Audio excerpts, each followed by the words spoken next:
1, 2, 3. Hi guys, welcome back to La Lucha's Real podcast. I am your host Edith. And I'm Angel. And we'd like to introduce you guys to a very special guest of ours. He is a film director, writer, life and love coach, content creator, and podcaster. That's a podcast. Am I missing anything? I'm a chef. I'm a grill daddy. Oh. I grill it up. No, I'm kidding. Add that to the resume. It's a lot of things. Guys, this is one of the panelists of the conference we were talking to you guys about last episode. This is Eli Vazquez. Hey, thank you Cue for the having applause me. from the audience. Yes. Thank you for having me. This course. is phenomenal how this all worked out. They were so shy at the event. They saw me speak and they didn't even say hi. And now we're officially meeting Damn. on this podcast right now. Hello, calling us out. I'm like, Not what us the saying hell? that we were networking at the event. And you just I'm just calling you guys out right now. Yeah, they were like sweating, sitting in the corner, like, you go, no, you go, no, you go, no, you go. I'm like, let's just go home. It was like, no, they were networking. But I'm glad. Thank you for having me. Appreciate it. I appreciate you being on the podcast. Yeah. Honestly, it's such a coincidence how this all worked out. You're here for a concert, right? Yeah, literally just like randomly it was like, I'm going to see this show. Like I always say I want to go to concerts and I never go for whatever reason. I was like, screw it. I'm going. I'm going to do it. So yeah, I went to a show last night.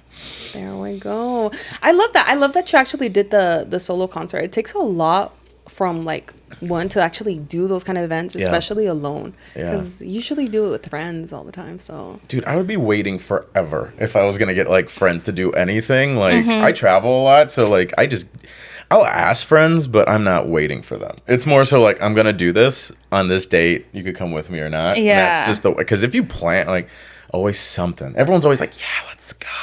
And then when it comes down to it, It's like, I can't. yeah, it never makes it out the group chat. It never makes out the damn group chat. Everyone's hyped, and then nothing happens. Then you end up not going. So yeah, life is short, man. I mean, I think I'm in this era of like proper solo experience. Like there's something beautiful in your own solitude. You can shut your brain off and just really be present, and really kind of sit with yourself. It's pretty beautiful. I enjoyed it. Yeah. I feel like that aligns a lot with like kind of your mindset. Like I feel like you've gone on so many solo trips and I do really enjoy traveling by myself, and it's the same thing. It's just like plans never coordinate with like other like friends, because obviously they have their own I'm just going by myself. They have their own lives, so I'm just like, you know what? I'm not gonna wait to like have these life experiences, so I'll just go. Yeah, love it. Where have you? I'm over here like I'm a podcaster because I'm asking you questions. Like I travel too all the time. We can talk about that. Like I love solo travel as well. It's pretty dope. Exactly. Yeah, it's easy to meet people too. Question: you currently live in Mexico City, correct? Yes. Yeah. Like how did you end up like there? Yeah, everyone. I love the reaction I get when I tell people like, yeah, I live in Mexico City, because also how I sound. It's not like hola, ¿cómo está? I'm like, hello. I live in Mexico. No, so I am. Yeah, I was living in Los Angeles for like 6 years, working at BuzzFeed, doing internet videos for them. And then, COVID happened, and they were like, you could work from home. You could not come to the office for like a year. So I was like, oh shit. My dream was always to be a digital nomad. I remember I went to Thailand to do like kickboxing one summer, and I was like 22. That's cool. And I met all these people like just working on their laptops on the beach, and I was like, what is this? And I'm like, oh, I'm a digital nomad. I work online. I could travel wherever I want. And I was like, since that day, I was like, holy shit, I want to do this. Yeah. So that was my moment. And literally since 2021, since 2020, I've been like remote in some capacity. But this year I was like, you know what? One of these days I'm going to be in a beautiful home with my wedding photos on the wall, gorgeous love photos on the wall. I want to be in Mexico before it's all said and done. I fucking love Mexico City. I could cuss, right? Definitely. Okay, I fucking love Mexico City. I fucking love it. And it's the greatest city in the world. I traveled around the world. I think Mexico City is the greatest city in the world. Yeah, absolutely love it. It's amazing. Is there like a particular thing that made you like, this is the city I'm gonna like be here, or just because you loved it so much when?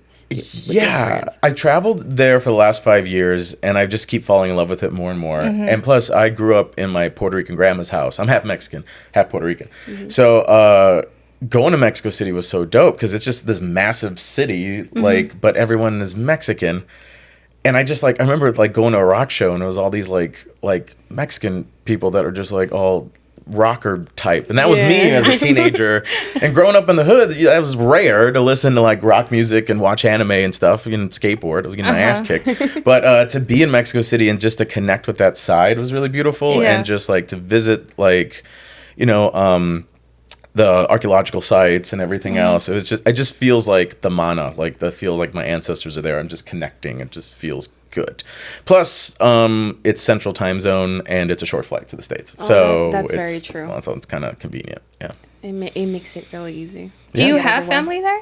I do, but it's like, so my great grandfather moved to Chicago to work at the mill, but all his siblings are like doctors and attorneys and shit. I'm like, how did my grandpa was the broke one? Like all the so like that entire family's like wealthy as hell, and I haven't met them yet, but they live in Mexico. Oh. Yeah. And my grandma meets them, but she don't want to bring us around. I don't know if she like thinks we're too hood rat or ghetto or something. I don't know, but like my grandma hangs out with them, but I haven't hung out with them yet. So okay. yeah. So you moved to Mexico, like did you have friends there at least, or just like I'm just moving there and then we'll just go? I had one friend. I had two friends. One who used to work at BuzzFeed, and the other one I randomly met. She was a DJ, and it was actually kind of cool. She was like, "Hey, do you want to come to this like warehouse party outside the city?" And I was like, all right, cool. And so like I was with some friends and we were like, okay, cool. And so we went to this warehouse and it looked all sketchy on the outside. We walk in, it's sponsored by Bacardi. It's like a nightclub in there. All you can drink, DJ, all that. And then also there was waiters giving out McDonald's. Like they had trays of McDonald's just passing out cheeseburgers. My God. I was like, this is amazing. I fucking love this city. And so that's my second friend that I have. So I only have two friends. Yeah. Oh, okay. Yeah. It takes a lot to move somewhere where you're so comfortable. Like you're already comfortable in like a specific city, and having to just like uproot your life and then move somewhere like that's I'm gonna live my whole life somewhere at some point, and my knees are gonna give out. So it's like I'm gonna just enjoy this now. Like I might as well do it. I like being uncomfortable. I think life is uncomfortability. You have to seek that in a healthy way. But you know, it's growth. That's where you grow. Exactly. Yeah. Mm-hmm. Well, let's go ahead and start, because I know we asked our audience questions to ask. We haven't started yet? Well, I mean, I was like, what is this? We started already. But let's go ahead and start with the questions, because we did ask our audience on Instagram. If you don't follow us on Instagram, make sure to follow us at La Lucha is Real Podcast, to ask questions about love and life, because we are going to have a love and life coach here. So I hope you're prepared, because they're loaded questions. Ready. Yeah. They did not hold back. No, they did not. Okay. They want to know everything. I love it. Let's see. Okay. Angel, you want to go first? Yeah. Okay. Here's one of the first ones. How do you introduce accountability into a relationship? Whew. I know. That's a good one. I feel like I should be wearing pants for this conversation. I'm wearing like shorts.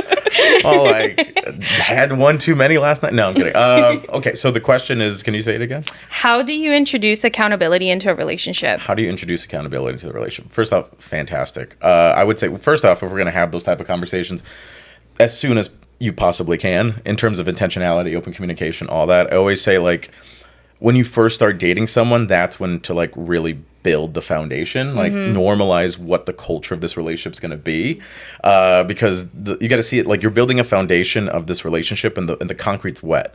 So I say that in a way where it's like, you guys are the most open and most excited and most I love you, and oh my God, we're banging nonstop, and it's fantastic. That's when we want to have conversations of accountability. That's when we want to talk about, okay, what does our communication look like? Who's going to clean the toilet and when? Like that type of. But if you're already in the relationship, you could present it anytime you want. So, and I always say, like, if accountability is very specific, but in terms of any substantial conversation point, it should be a moment of emotional neutrality. So don't bring this stuff up if you're pissed off and you did the dishes wrong and all these other things. And then just say, hey, I would love to introduce this into the relationship, but also be specific, because accountability could mean a lot of things. Like, you don't do the dishes right, you need to be accountable. Like, what the hell is accountability? So you got to be really specific towards what's the culture in the relationship, what aspects where you don't see accountability, and address that. Like, address those specific situations. Because people complain and say, like, I want more communication, David. And he's like, okay, what the fuck does that even mean? So I'm like, we got to know exactly, like, in these moments, I feel distant from you and I would love to feel close. How would you feel of this action? and come to an agreement with that. So I feel like that's an intentional way to present it. So. Wow, beautifully said. Did we say that we loved how he speaks, how you spoke on the panel? Oh, thank you. Loved it. I appreciate it. Yeah. I don't even think we got into specifics, but we did talk about how we had there was a lot of panelists who we were like, oh my God, I love the way they spoke. And you're one of them because we were like, he's just so well articulated. And I was like, I aim to be that well spoken. Yeah. Your goals. Definitely with public speaking. Because I'm like, sometimes it's like, dude, I have ADHD. So it's like, I feel like my brain is just going super fast and I can't get the words out and it just sounds like a mess, or you forget what to say. And I'm going with it and then it's just it just left my mind. I'm like, I don't know what I was saying. I mean, I think I love that about you. It's just owning exactly who you are.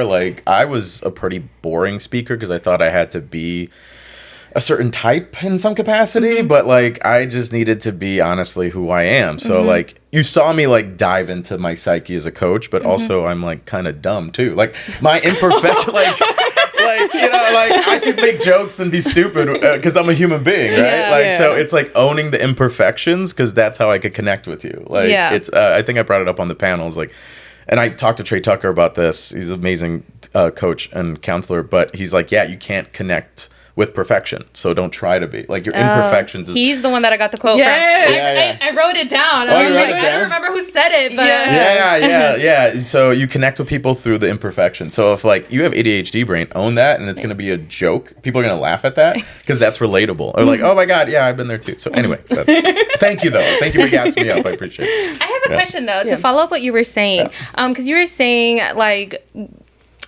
kind of set the foundation initially when someone's going into a relationship, but do you think that at any point that can kind of scare off the other person because it's kind of oh, we just started dating and you're trying to figure out who's gonna wash the toilet, who's gonna wash the dishes? Oh, right. Well, you don't sit them down and put a light in their face and be like, we gotta talk about things. I'm like, God damn, I just made you my girlfriend and this is the energy we're giving. No, everything should be fun and flirty.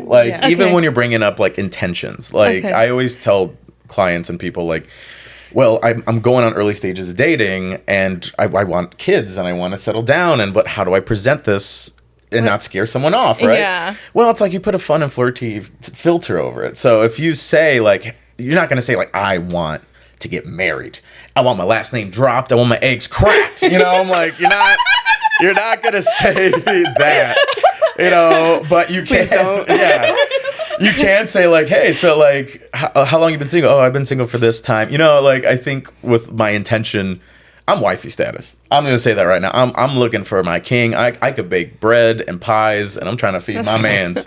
So is that you? What's good with it? It's where are you at in your life? It could be fun. It doesn't have to be heavy. So even with these conversation points, it could be light. But also, if they don't want to have intentional conversation, why the hell are you dating them? If it's long-term intentional dating, we need to have these conversations.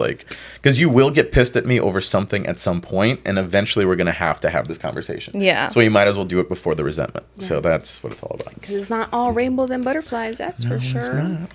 All right, let's go to the next one. It says, Edith and Angel constantly preach that if someone tells you that they are not ready for a relationship, believe them. What are your thoughts? Yeah. If Okay, I'm so glad we weren't giving you guys you bullshit. See? They are wrong. Lying to your audience. We networked. We were in our power suits and we talked to everybody. No, I'm kidding. No, well, I think, I mean, here's the thing. The fact that people even the fact that we're even talking about this, we're talking about it because people are in Delulu, right? People particularly again, I work with women, so they could hang on one singular small action or word or phrase and be like, so maybe he'll change his mind. He'll literally say, I'm a hot ass mess. I got anger issues. I'm still in love with my ex and I don't want to settle down and I'm into weird feet stuff.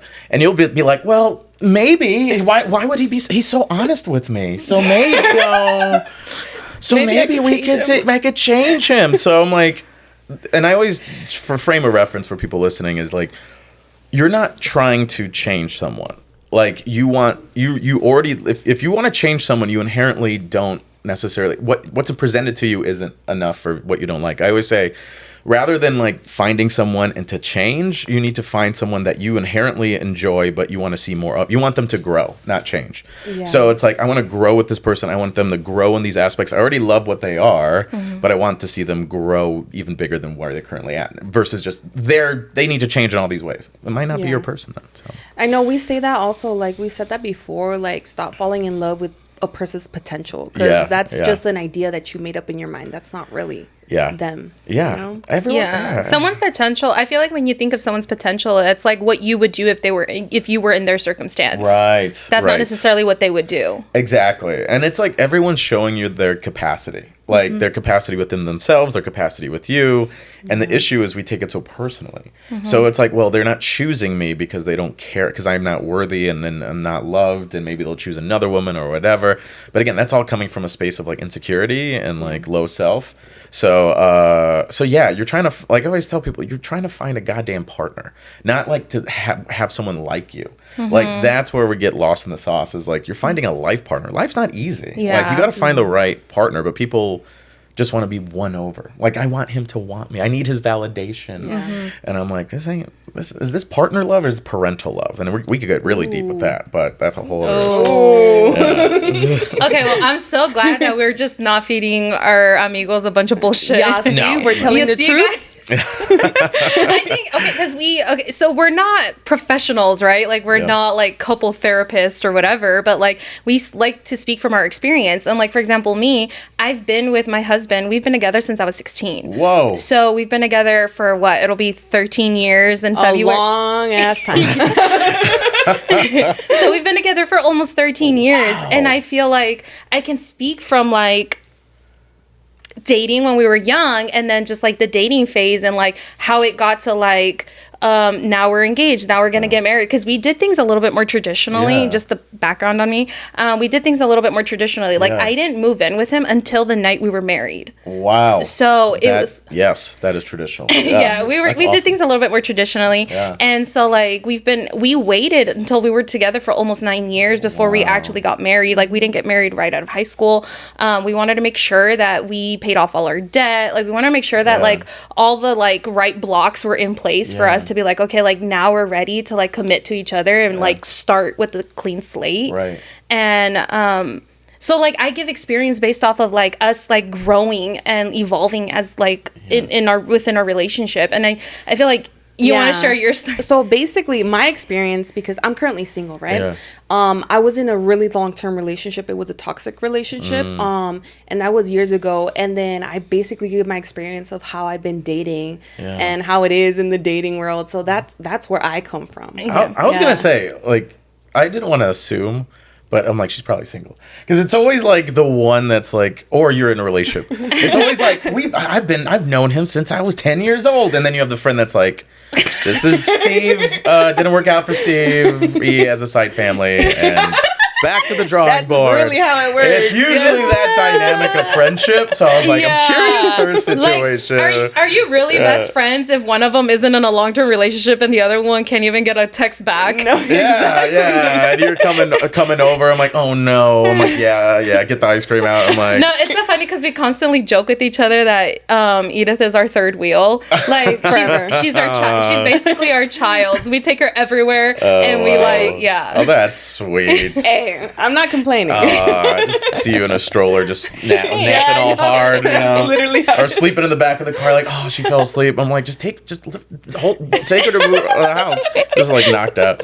That's cute. No, it's hard out here, especially I can imagine dating in Vegas. Oh, have you seen Netflix's Worst Ex or something like that? No. So he's from Vegas. He's from Vegas.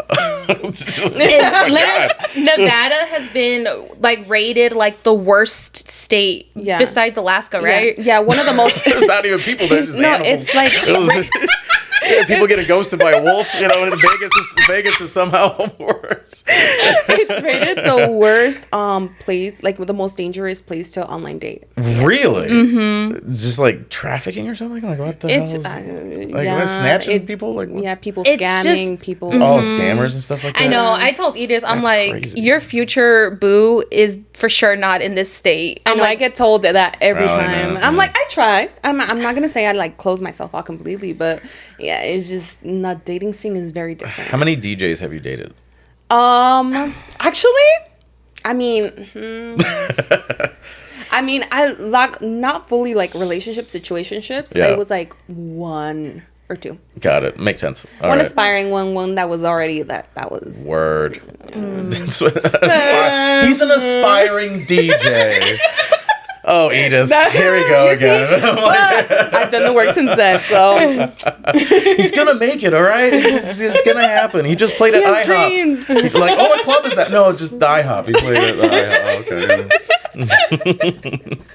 God damn, Edith. We need a whole ep on you. God damn. Oh, the stories. Oh yeah. Oh, I can imagine. Okay, next question.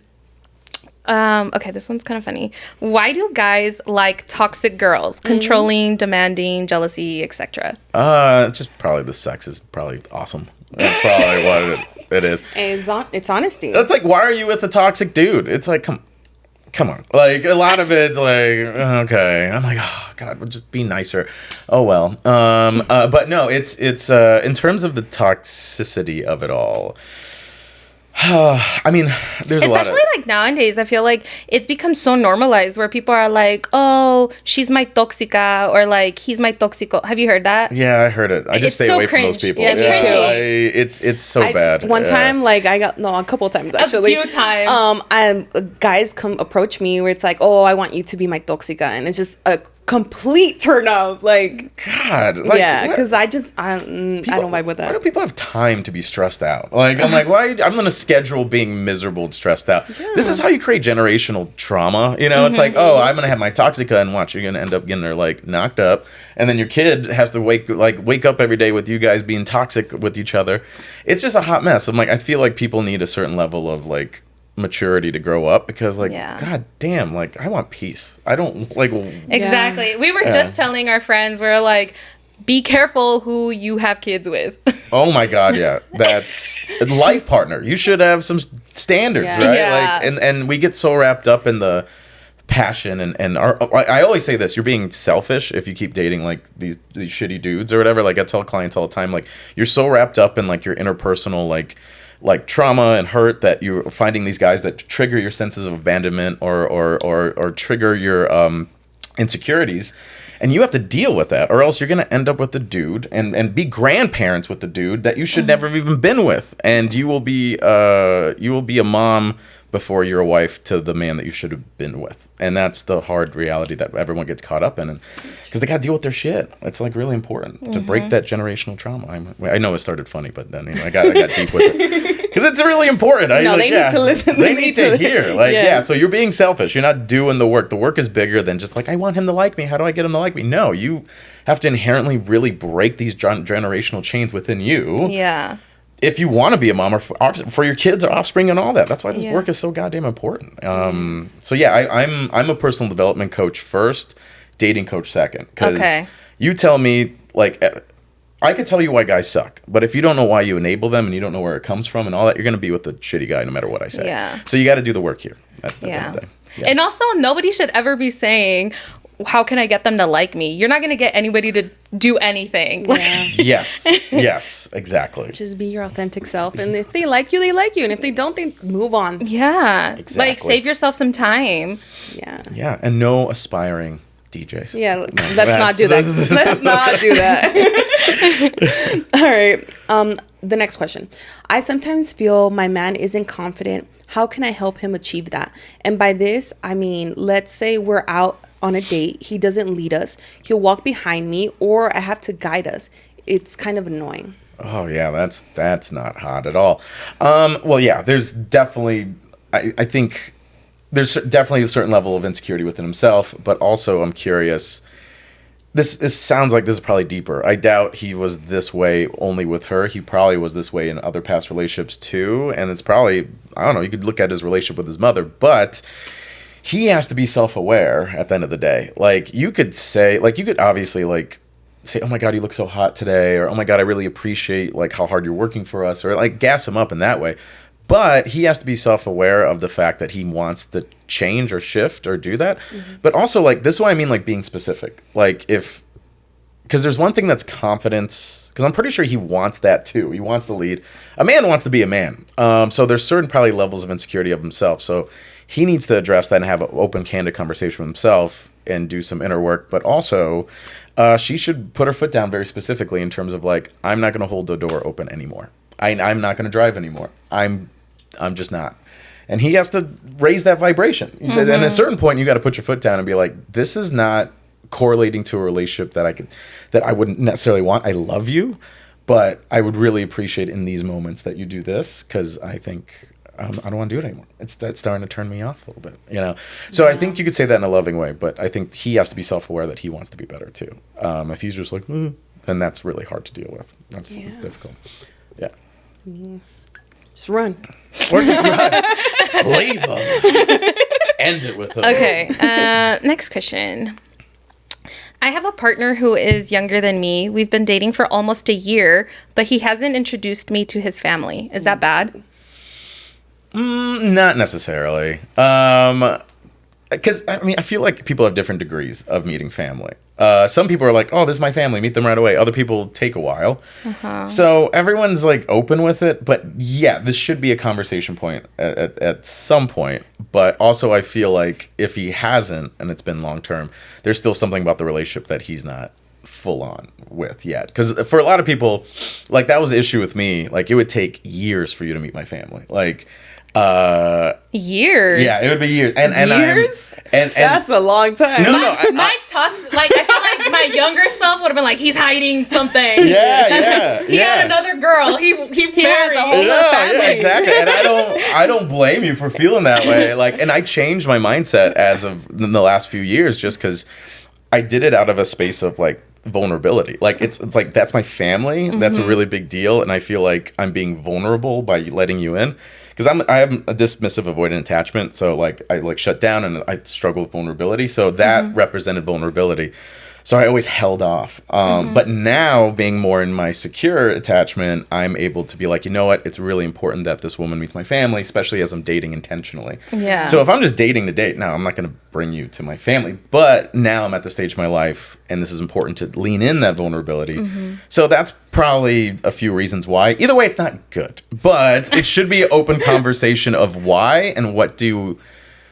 Just, I think she needs to verbalize, like, yo, this is a necessary next step for me at some point, and I would love to just check in to be like where we're at in terms of reaching that stage, or what do you need in terms of this relationship, or where your head's at, and for us to reach that stage. And I think it's important to have those candid conversations, and you don't always have to be on the same pace, but you guys should at least communicate where you're at in that pace. I think that makes sense. Kind of piggybacking off of that.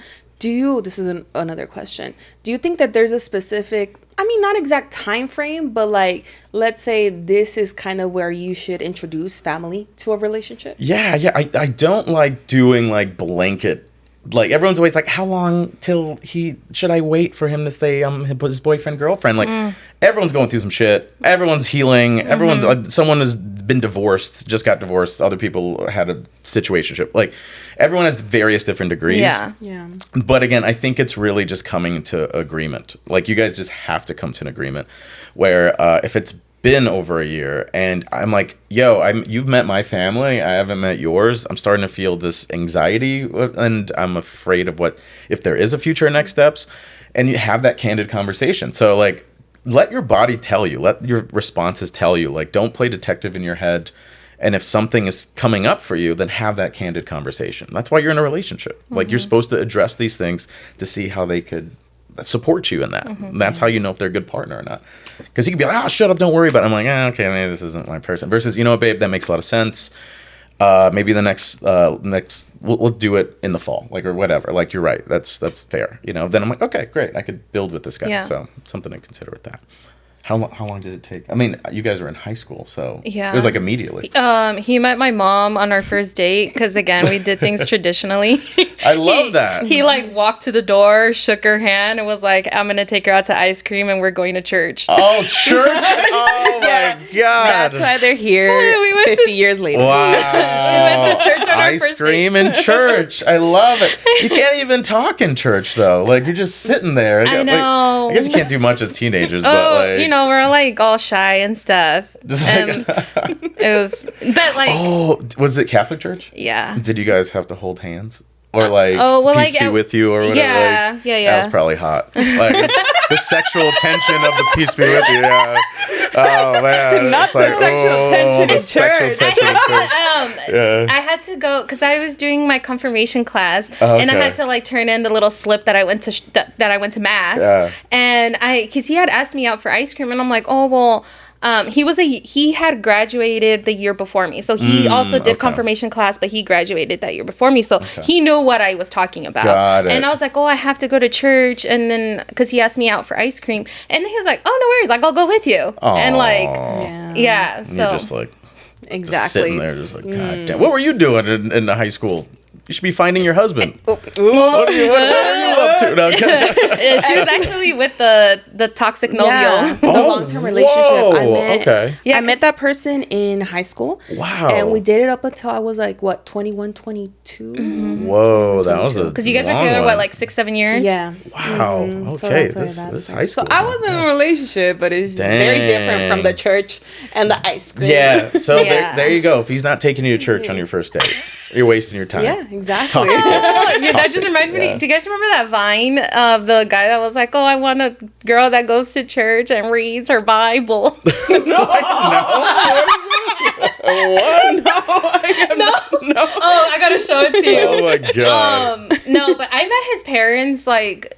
I think like it wasn't even like that long after because Yeah. he was just like, oh, I'm gonna take you to go meet my parents, and I was just like, oh, okay, cool. And then he didn't bother to tell his parents he was bringing me over, Wow. and I still it's like imprinted into my memory because he like comes in, his dad's in a wife beater.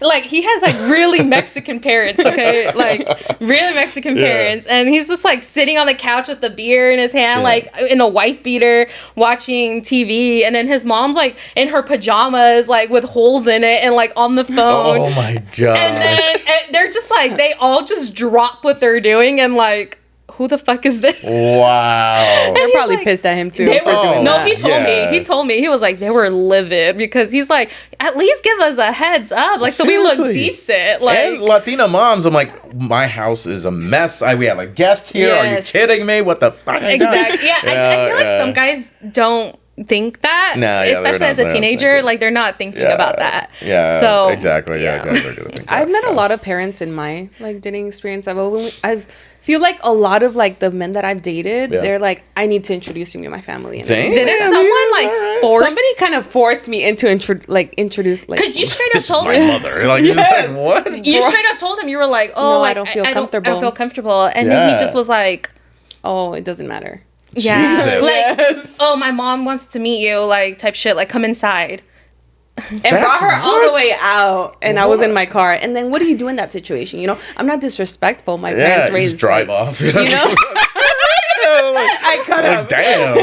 Ghosted them. Just ghosted No, both of them. 2 but- for 1 special. God damn. Exactly. But when it comes to me, I haven't introduced many guys to my Yeah. parents because it's just, to me, it's like kind of like how you were saying, Yeah. such a vulnerable like place. Like, I don't know, my parents and my family is just, I held them at a very high standard. So Yeah, it's like, same. I don't know if I want anybody to just meet them, you know? Yeah, same. I have I'm the oldest of like 7 siblings. Like I have Oh, a lot wow. of like, and I have like little sisters, like crap ton of little sisters. So I was like, I'm like, if I'm gonna bring a girl over, I want it to like, I don't want to keep bringing a bunch of girls over in front of my sisters. So I want to be like intentional with that. But it was like a vulnerability thing. But like now it's the case where my family means so much to me. I want to see how this person like fits with it, you know? Because yeah, I had a ex, and she met everybody, and it was awesome. I loved it, but I could see that she didn't really like fit with the vibe and all that. She was easily offended, and my family could be offensive. Like they could drop those like jokes that are just like oof, like we know. I'm like, I know my uncle's not racist, but he says some racist things, and it's like a joke. We're like, haha, but she's like, this is not Was right. she Latina? I'm like, well, she's Central American. She was Belizean. Yeah. Oh, because I was about to say we have some tough skin. Yeah, I was gonna say, she lived a different life. So I was like, because I like talking crap too. Like, yeah, I feel like growing up Latino, you're just you just gotta take the punches. Yeah, you grew up with tough skin because like everybody's fucking. They take your worst insecurity and make it your nickname. Oh my god, my sister's called Pumpkinhead because she has a big ass head. And she got a big ass head. Like she knows she got a big ass head. I think her head when a baby, she had the same size head from a baby. Her body just grew into it. Oh my god! But we call her Pumpkinhead, because she got a big ass head. So yeah, that's what it is. You had to have like tough skin. Exactly. Yeah, that's what it is. So yeah, it's finding the partner that could like fit that culture and like, and also I think a big part of that. What I would need to look for too, and which I think is important for listeners as well, is, does that person go out of their way to like help or to be there or to that whatever to that family member, mom, sibling, whatever. Because if they do that, that's like shows such deep intention. Because it's always uncomfortable meeting family, but to take that additional effort, like I'm gonna go get your mom food, or your sister, I'm help her with homework or something. I'm like that extra step is like, damn, okay. Or like if they're coming over for dinner, if they're like, oh, can I help you with something? Like, let me wash the dishes. Exactly. So that's always something good. Yep. Hold on, we got to take a brief break. Someone has to pee? No, we're at that time. Yeah. We'll be right back, guys. Okay, and we're back. Hi, guys. Oh, sorry. Okay. All right. Let's go with another question. This one is interesting. You ready? Yeah. Why do all guys cheat? And they want you back after. Let me like, did this woman ask that in all caps? Like 18, not even a question mark, just exclamation points. Damn, who hurt her? I don't know, somebody's going through it. Why do guys named Hector are trash? And I'm like, I don't know. So no, not all men cheat. I think the dusty ass man that you're with that probably had some red flags that you probably knew was going to cheat anyway cheated. So I always say this: it's like you tell me how the breakup happens, I'll tell you like what the relationship was. Like it's just not out of nowhere. They just chose to be this like shitty, undisciplined human being. Like it's usually like they were red flags and we look past and everything else. But that's besides the point. I'm just checking this random person I don't know. But. But no, not all men cheat. It's easy to get that perception that with that, of, how sexualized the world is. And it is a man's world in terms of, and sex is a big part of it. And it's all over the place and the OF models and everything else and blah, blah, blah. But no, not all men cheat. And I think if anything, again, it's, I like hitting on cheating because it brings up so many emotions. But again, it's like if they cheat on you, it's confirmation. If they cheat on you, it shows you their lack of capacity. And if anything, I feel bad for people who cheat because they chose such a destructive action based on their instability of themselves. And they have to live with that for the rest of their lives. Like you will heal from getting cheated on. It's going to take a long time, but you will heal. They have to live with themselves for the rest of their lives. And they have to have that on their resume. And it's unfortunate because usually it's because of that deep instability of themselves. So if anything, pity them. But no, not all men cheat. Okay. And then they said the second one was like, why do they get back with you? Or and then want you back after. Okay. So men, like that type of guy who's going to cheat and all that, he's conditioned to see women as a distraction, as experience, as validation, not as an actual human being. So if he comes back to you, and this is post breakup either way, a lot of people think like, oh, he came back, that's so sweet and romantic. Aw. No, he's just conditioned to run to women, and so now what may be seen as romantic, it might be just what he's conditioned to do, and that's to go back to you. And because you're the safety response, you're there. So that's sometimes the case. Yeah. Wow. You see, ladies, not all men cheat. Not all men cheat. Only 99.9%. So find that 0.0001 that doesn't. Okay. Next question. After a really bad breakup and a hoe phase, I worked on myself and went to therapy. But now that I have done all the work, I feel like it's been very difficult to find a partner. What should I do? Yeah. So, okay, great. I'm glad you got that hoe face. That's gotta get it in there. Yeah. So, I mean, that's the difficulty of dating in general. I always tell people, like, if being in a relationship or the relationship title and all that is what's going to make you feel whole and complete, then you're not going to feel whole and complete. Like if like, I always say, like, if you think like $1 million is going to make you happy, it'll make things easier. But if you're inherently unhappy with yourself, you're still going to be unhappy. You're just going to have $1 million. So just because you have a partner doesn't mean all your problems are going to be solved and everything else. So I always say, like, make sure you live a fulfilling life. Make sure you're taking actions that excite you. Make sure you know what your legacy and impact on the world is outside of a relationship, because that's going to help you find a more intentional partner. Because again, you're looking for a partner. Like, you're looking for a life partner. They're not there to make you happy. I know it's a controversial thing to say, but they're there to support you to cultivate your own happiness and vice versa. So it's like, make sure you do that on your own, and then also date efficiently. Like, you're in the rejection business. I tell people all the time, you're not in the love business. You're in the rejection business. Like, that's what you're in. So you got to reject, because you end up in these sticky situationships. I'm kidding. I'm just dragging. I'm kidding. Okay, she's not in any sticky situations. But no. But yeah. So that's it. You have to be efficient. You got to normalize rejection, and just keep it moving. Yeah. Do you think that's? Well, I don't know. Like, I don't know if you're in a relationship or not, but like, it like have done all the work yourself. Right. Is it difficult? Like now. It's lonely. Yeah, it's like, I always say, like, it makes sense that she's done this work, and it's more difficult because I always say love is like a mountain, like, and self-love and all that is like a mountain. So the base is the biggest. So you're gonna get the most amount of people because it requires zero work. That's where it requires zero work to climb that mountain. Everyone's there. All the lazy, dusty ass people, they're all there. Yeah. But like all the cheaters, all these whole ass 99.9% cheaters are down there. And then if you do the work to elevate yourself, that's fantastic. That's beautiful views. You have self-respect. I'm like, wow, I created this discipline, this level of value and morals. Yeah. But you're higher up on the mountain, that's less people, because less people have done the work. Yeah. So it's going to be harder. So yeah, it is difficult when you practice this level of self-awareness. It's almost like ignorance is bliss. Delulu is bliss sometimes, you know what I mean? To be self-aware and to know what your morals and values are, and to know that so many people lack that, it is frustrating. But you're in the long game. Like, you have to say, like, this is my life partner for the rest of my life. So it should, like, if anything, see the difficulty as a good thing. Like, it shows that you raised your standards. Congratulations. Like, because you could easily date like a shitty guy. They're everywhere. So, but yeah, it is difficult. Totally. Yeah. Congratulations. Congrats! There you go. Great. It's gonna be amazing. Especially when you're in Vegas. Now that's worse. That's adding something on top of that. Oh my God, you could probably find out like a chef. You know what I mean? Like, cook good for you and all that. Have you hollered at any chefs? No, actually, no. Girl, you got to get with the chefs. I know, right? Yeah, man. That's what's up. I didn't even think about that. That's a good one. All right, next question. Oh, this one's not love, but grief.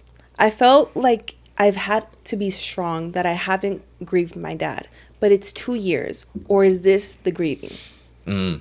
That's hard. Yeah. So grief looks different on everybody. And there's a certain level, and it's hard to admit it because you have this pain and you don't want it to go away. But unfortunately, there's going to be some piece of that forever because you can't talk to him. You can't call him. Like, just thinking about him is going to prompt some emotions from you, and that's not necessarily a bad thing. I think it's learning how to adapt it to your life, like, but also don't beat yourself up when you have those emotions as well. Like, okay, I'm going through this process because I love this man and he means the world to me, and if anything, I'm going to turn this emotional moment in a way of remembering him and honoring him and setting intention. So versus like, oh my God, I'm crying again, I'm never going to get over this, this is going to suck, this is going to be terrible. Like I always say, like, go with the emotions versus fight against it. Just to, like, because I feel like even when it comes to heartbreak or any sort of pain or anything like that, it's we beat ourselves up in the very beginning, in the initial point of emotional reaction. I'm like, oh my God, I'm crying again. Oh my God, I'm pissed off. Oh my God, I'm this. So flow with it, but use that intention. And also, like, with grief, it's it's this losing someone is their final lesson that they give you is obviously life is precious, but also you get to honor them in a way that's like, okay, what are their best qualities? How do I inherit that in a deeper, more meaningful way and address that? So use these emotions too as reminders.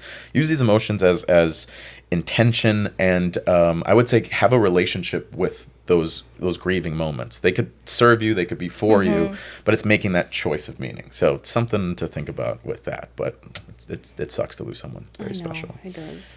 Yeah. I feel like with grief, I don't feel it ever like it gets smaller. I feel like we just grow around it and we just grow more, and that's why it gets easier to cope with it. But I think it's always going to be there no matter what. Yeah. I always tell people too, it's like, and particularly people going through breakup, but it correlates, is like, what if you were going to feel this forever? Like, just for the rest of your life. Like, oh my God, I don't want to feel, like, just for the sake of it, how would you live with this? So like, okay, you're going to cry every day. When are you going to do it? Like, I'm going to do this for the rest of my life. So I guess I'll do it at night. I'm going to go for a night walk. I'm going to cry, and that'll be my moment that I do it. After I do the dishes, after I do everything. And you're learning to not enable it, but it's like, okay, what if I had to deal with it? But per your point, yeah, I think that's a great way to frame it thinking. Yeah. Next question. I'm trying to pick like random ones. Dang, you got a lot of questions. Yeah. That's dope. Okay, here's another one. What are the most difficult obstacles couples face, and how do they overcome those obstacles? What are the most difficult obstacles? I think, And your work, like, what have you seen to be like the most difficult obstacles? The most difficult, I think, is like trust. I think trust, and I don't mean trust as in, you're not going to hawk to us some guy on a Miami trip. That's not what I'm talking about that. Like, we got the laugh. Yeah. You triggered it. You triggered it. I got it. Okay. That was funny.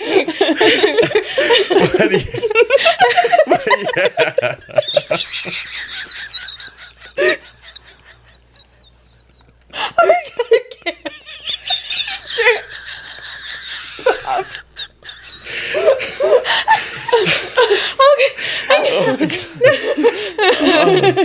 I'm so happy that I'm like hearing it in 4D. Like, oh my God. Oh, I'm such a fan. I love it. So, yes. It's not that. Oh, this is like the serious thought I had. So trust. So you're not going to hawk to it. Yeah, I'm not going to hawk to it. Yeah.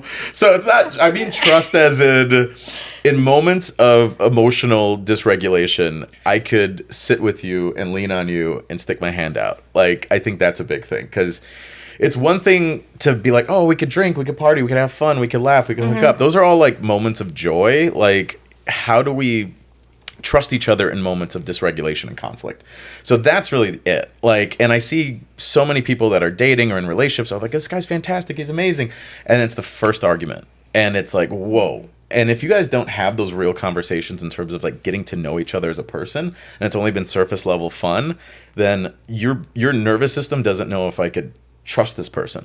So when I get triggered, I'm really going to get triggered and run away, or I'm going to get really defensive, or I'm going to get really like, all those things is I don't trust you. But also it's trusting yourself. So I would say it's the conflict resolution. You tell me a couple that could create a culture in their relationship, and when they have arguments, it's not me versus you, it's us versus the problem. That's a successful relationship. I don't care how much they have fun and party and do this and all that. No, how do you guys come to resolution and agreement in moments of conflict? So I would say accountability of your own triggers, because it looks different on everyone. Like, if you can't answer, what does anxiety look like on me? What does anger look like on me? What does fear look like on me? Then that's lacking a significant level of self-awareness to be a good partner. Because everyone is a human. Like, you may raise your voice, and that's good that you're self-aware. I would date a woman who's open and honest about like what that looks like on her versus, oh, I'm just so carefree, I'm chill, I'm great. You don't want to date a guy like that either. You want a guy that's a little self-aware. I'm like, you know what? I could get really annoyed. I could shut down emotionally, but I'm self-aware of it, and I'm taking accountability of that. So if it's two people taking self-awareness and accountability, that's one thing. But I think people get so wrapped up in the oh my God, he's so hot and he's this and he's fun and he's that. And they skip the whole like internal thing because you will get triggered emotionally with this person. And that's when you're going to know the level of trust. So that's really important. Yeah. And I can kind of like relate to that because I remember that was obviously one of the things that my husband and I dealt with when we were dating. Because when there's conflict, I'm the type of person that like I shut down and I'm like, I'm exiting this because I need to have a clear mind when I talk to you about this. Yes. Because I don't like to speak. I don't like to speak when I'm angry. Right. Because I will just start pulling shit out of my. Like I'll just start, you know. And your breath stinks. And I'm like, what? What does that have to do with this? What are you talking about? I'll just start pulling everything out and like. So I'm just like, okay, I'm gonna like walk away. I need time for myself because I need to like have a clear mind when we discuss this. Yeah. And he's the type of person that he's like, no, I want to deal with it now. Like he wants to do. So it was kind of, we had different ways of dealing with conflict. Right. And so it was kind of, I think that was one of those things that it took some time, but we were both like, we want to make this relationship work. Yeah. And like you said, it's like, it's not me against you, it's us against the problem. So we were both like, it took time, but we had to like kind of meet each other in the middle. No, 100%. And it takes time. Like it takes time to get to like know someone and learn to love them. Like, exactly. You would love it if, I'm sure he would love it if you just deal with it, you know. And he could be like, well, she doesn't want to deal with issues, she doesn't want to deal with problems, she just runs away, she just like, versus, you know what, my partner is the type, when she gets overwhelmed, she needs to decompress. And we just need, I just, what do I need in that moment? So I could then take, knowing that you're a whole human being and you function in a different capacity. That's what real relationships are. It's like, it's not fun and drinks and mimosas and, you know, bumping bellies and all that stuff. Like, sure, it's a part of it, but the really crux of it is, like, how do we create a culture in this and in that conflict and get to know you as a person. Like I people shouldn't be trying to find someone based on how they make them feel. Like authentic love is loving all of you. Like I love all of you. Like the even good, the bad, the good, exactly, the good, the bad, and all that. So I rather have your avoidance than anyone else. Like I want all of you. Like that's what everyone should be looking for. But it comes with the reality that they're gonna have some dusty moments, and it's gonna happen. That's what it is. We all have dusty moments. We all have our dusty moments. Yeah. Okay. Let's see. How about this one? How do I know I'm just comfortable with my partner? Sometimes I think I have mentally broken up, but we have moments like I never stopped loving him. Oof. Yeah. I think you would be great to speak on this one. Actually, I'm curious on your thoughts. I mean, out of all those years, has there been like moments where it's like anything in terms of like, not even like, oh, I want to exit the relationship, but has there been like a low or stagnation, if you will, or anything like that? I mean, and I think it's 100% realistic to say that that happens, and like in any long-term relationship, you're gonna deal with that. And people who say that they don't, I think you're lying. Because it's like sometimes we get like, things get mundane. Like things get real mundane and you're just kind of like, wake up, go to work, come home, have dinner, go to sleep, and then do it all over again the next day. And I feel like, I don't know, people who like to paint this picture of like, oh, it's just always rainbows. And I'm like, like, like I feel like we're human. Like we all deal with different things and stuff comes up. Life is lifing. And I feel like there's been definitely times where things have kind of felt routine. And I think we've created, like in our relationship, a culture of communication where we like are open about that. We're like, hey, we'll be like, I kind of feel like we're stuck. And we just like, we'll tell each other like, hey, like I kind of want to talk about like what's been on my mind. And we'll tell each other like, I feel kind of like we're stuck. I feel like we're kind of like in this weird cycle. So we're like, okay, like how do we break out of that? So we'll talk about like, what should we do differently? Like, is there something we should try doing differently and stuff like that? And actually like stick to what we said we were going to do. Like, don't just say you're going to do something and then do it for a little bit and then kind of fall off the wagon again. Because then you get back into that cycle. Totally. So I think communication, I think, is huge because like once you start feeling that way, I personally feel that love is a choice in a lot of ways. Like you have to remember why like you fell in love with that person and constantly like remind yourself of that. And also, like, I feel like a lot of times once people kind of like get married or have been together for so long, they kind of forget to date each other. So I feel that's something that my husband and I have been doing. It's like we have to remember to like date each other still, like kind of like take each other out on cute dates, and like we gotta like do all those like cute quirky shit that like couples do initially, you know. Like remember to do all those things still. Like just because now you're living together and stuff like doesn't mean you can't do that anymore. Exactly. It's easy to get lazy. It's easy, but you don't stop dating. I think that's a big point. Like you don't stop dating. And I love that you said that because it's the reality of it. I mean, that's a part of being in a long-term relationship as well. You're going to have your moments. But also I see like that stagnation as opportunity. I would almost like embrace that as like, oh, there's opportunity here to do something different. That means we're growing as a relationship and as a couple. So what are some areas that we could play? Like, I think it's you have to be the master of meaning. So this stagnation could be like, oh my God, I have this problem versus I have this opportunity. And I have this opportunity to be like, oh my God, let's spice it up. Yeah. So like we'll have spicy days or like this is your week that you just have to pounce on me. And if I'm not in the mood, then I have 48 hours to pounce on you.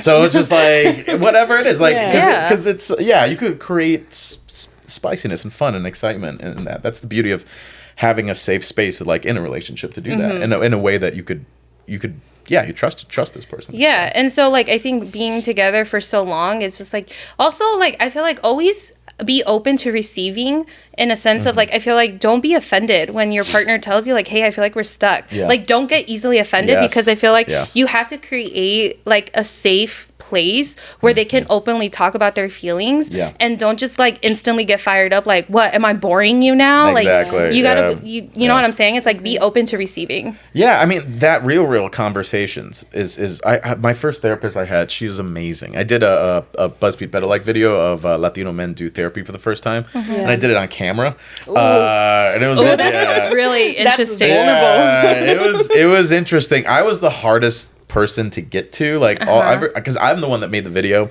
and I brought all the guys on the show on the video. And I was like, oh, I'm the emotional one. I'm the mental health one. So I'm going to go for it. I was like the hardest one to crack. Like every time she was getting me emotional, I would run away. But she was phenomenal. She ended up being my therapist afterwards. And she said something really phenomenal. She was like, you have to have just open, raw communication with your partner. She's like, everyone thinks my relationship's perfect because I'm a therapist and my husband's been doing therapy for like 30 years.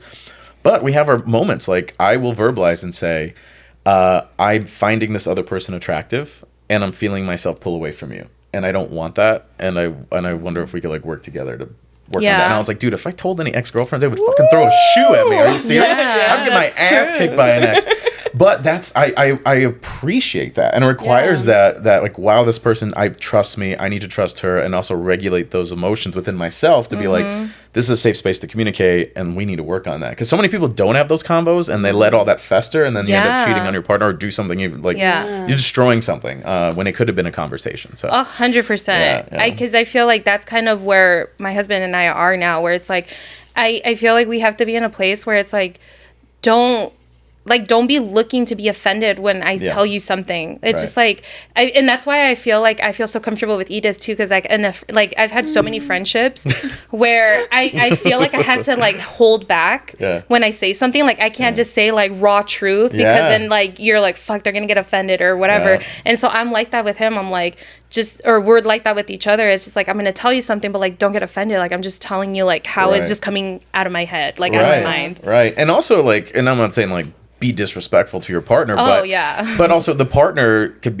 receive that and could emotionally react right away. Or I'm like, I hear you. It's just I feel like the way that was verbalized felt a little unfair. Like that could be a conversation if it is. But again, that's the person taking accountability and self-awareness. Like the big issue with people too is like, I always say this and I live by it. It's you're allowed to have emotions. It's just about how you share them. That dictates like the quality of a partner that you are. Because one person, a guy could be jealous that doesn't know how to regulate his emotions, and then you have a man that gets jealous that does know how to regulate emotions. Those are two very different responses.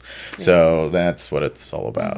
Such positive conversations. I love this. I always say don't approach like relationships or even the world just kind of like I'm always looking to be offended. So that's why, like, for me, it's really hard to get offended because I'm not looking to be offended. I'm like, okay, and let's talk about it. Yeah, it's a level of self-security in yourself, right? Like, I always say, like, I hear about these dusty men, like, ratchet-ass men that are like, oh, why was he so nasty during the breakup? Why is he so nasty during arguments? Yeah. Why is he so disrespectful? I'm like, and I always say it's because he's scared.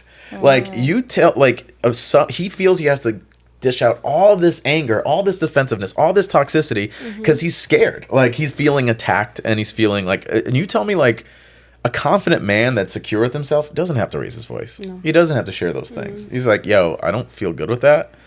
And that's it. Like, but a guy who's like, like, he's the scaredest one out of anyone. And it's weird to think about because I'm talking about a guy with like tattoos and he's 6 foot, but he doesn't know how to regulate himself. So when he gets attacked or in that trigger point, he's like, oh, I gotta attack. I gotta be defensive. I don't trust anyone. You know, that's telling me that how kind of insecure that person is too. Something about too. Take notes. Notes. Taking you to church. All right. Is it your turn to pick one? Oh, I think so. Okay, here's one. What do you do when you feel stuck in life? That's loaded. Join an improv group or something. No, I don't know. So that makes sense. Like, yeah, you're feeling stuck in life. But again, it kind of goes back to like you feel stuck in the relationship. That's opportunity. That is opportunity.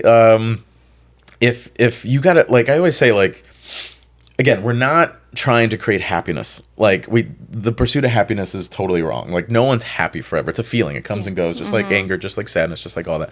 So we can't like just be happy all the time or like create happiness, but you can create excitement. You can take action in an exciting way. So I do this with my clients where we do like a big ass whiteboard. It's like a vision board, but we like set intention.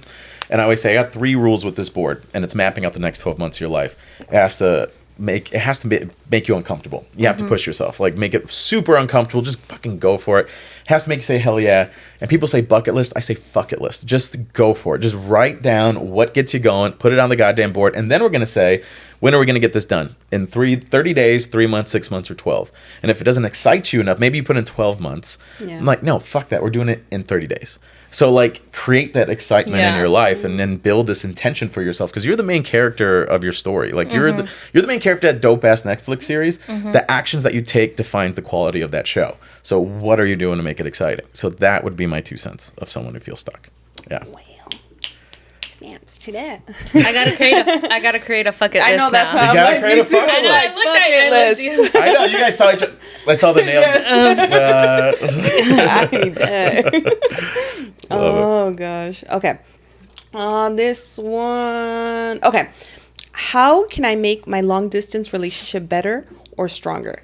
I'm in New York and he's in Kentucky, and I want to make sure our love is always there. We always text and FaceTime. I don't want it to get bland or anything. We have already talked about future plans, but I don't want it to get boring. Yeah. I'm curious how long. So, my thoughts on. I'll just share my whole spiel on long distance. It's doomed. If you're gonna, you're fucked. So next question. No, you have to have a deadline. Like this is the date we're gonna be in the same city forever. Like if you do not have that, it will end eventually. It's non-sustainable. Someone's gonna slip up, and I don't mean cheating. I mean just like I can't keep this going. Like and so it's important. And mind you, I've seen long distance work for years, and now these people are married and together and all that, but there needs to be a deadline. Like what is that deadline? Because it could feel like you're just moving an anvil up a hill forever. Eventually you're gonna slip and just let it drop. So it's like have that deadline, but then also create checkpoints, so just to keep the momentum going. So it's going on those trips. It's planning fun adventures and activities and all that. Again, make a fuck it list together. Be like, what are some like dope ass things we could do that we could plan to do when we have time together and all that, and book that goddamn flights. Make it real, make it intentional, and send random nudes too. That doesn't hurt either. Just keep it spicy, keep it moving. Like that's a big part of it as well. But yeah, you need that momentum of checkpoints. And I would say it has to be weekly communication, weekly all that. But also I would say yeah, make sure you book. I'm like giving you a whole rundown of long distance. She's not even asking this, just like make it fun.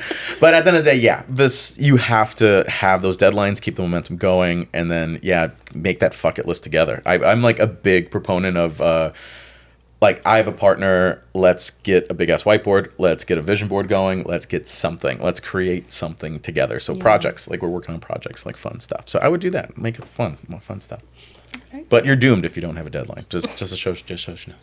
Do you feel the same way? Okay, I kind of want to bounce off of that. Do you feel the same way about people who have been together for so long and they're just kind of waiting to see if the other person, like, if they're going to get married or not? Like, So you mean like someone that's waiting to get because like, do you feel like there should also be like a timeline of like, okay, we've been together for 10 years, like, are we ever going to get married or what? Are you married?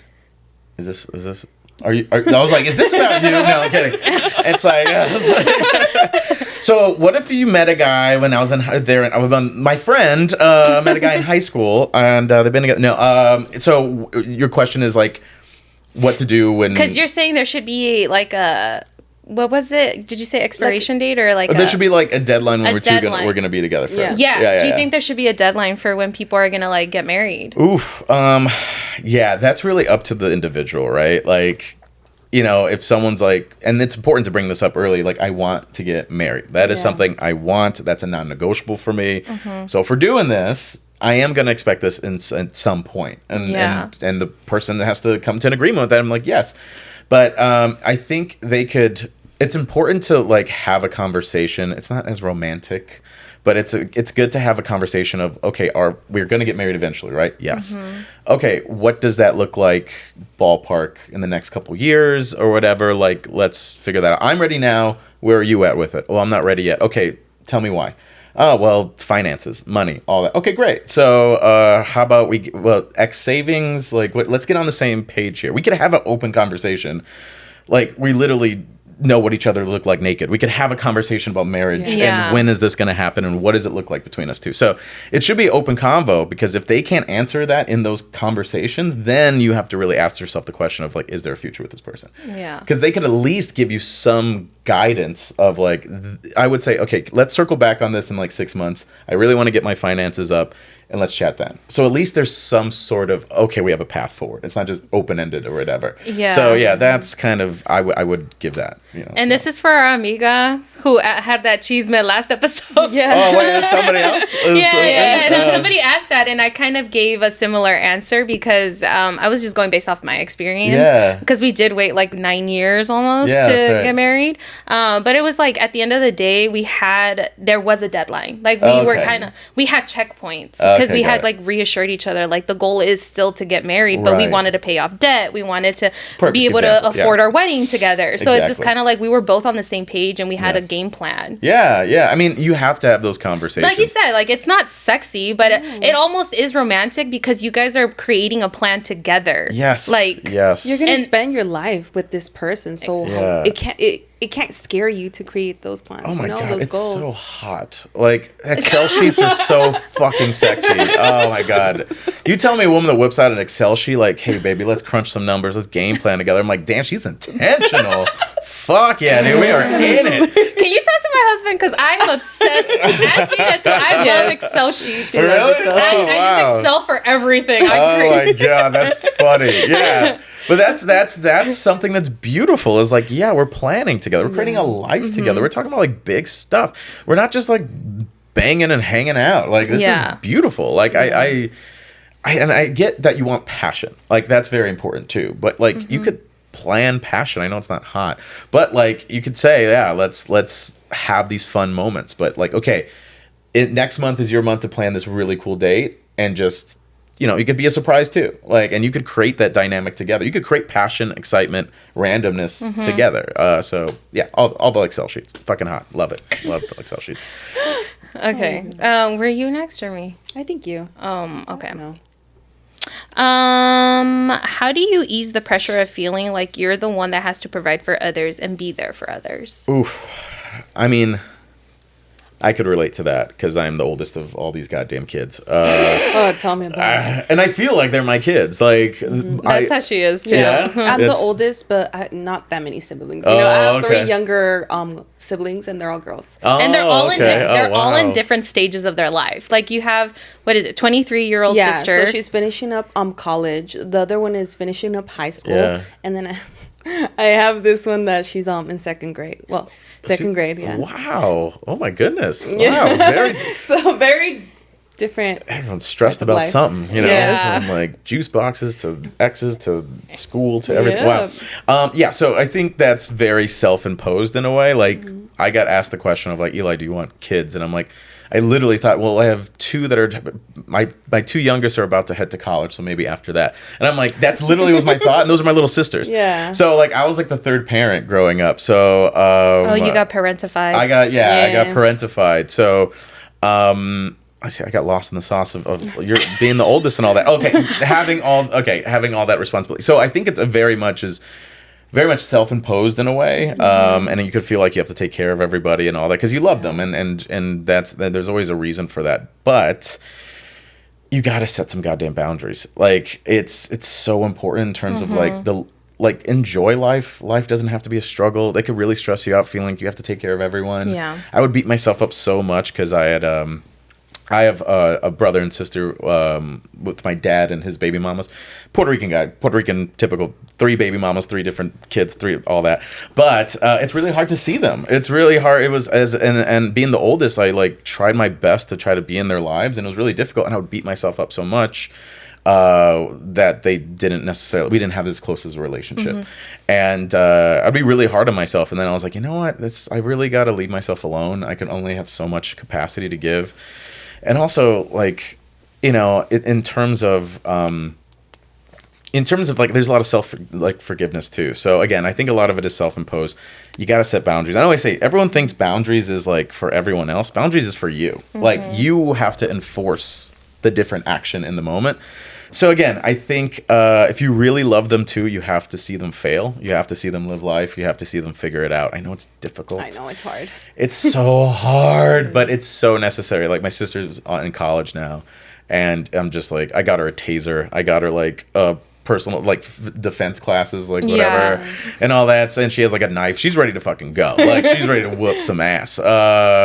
But yeah, it's scary. I was like crying when I hugged her goodbye. But she has to live life, and she has to do it, and they have to fail. So, but yeah, that's the big thing. It's difficult. I think one of the hardest things, like, well, that recently has happened with me and like with my sisters is when they go through breakups. And it's just like, it crushes me to know that like somebody hurt them and everything. Because I am very protective with them, and Angel knows. I do, like, I drop everything like for my sisters, you know. And my sister, one of them, the one that's in college, she's in Texas right now, and I try to go see her as much as I can. Because I know she's alone over there, so I try my best. As well as the sisters that I have here, I try to go to their events. I try to like be there for them. And I have that relationship with them where it's like if they have any issues, like they run to me first. Yeah, that's interesting. Yeah. So did it go to you first before mom?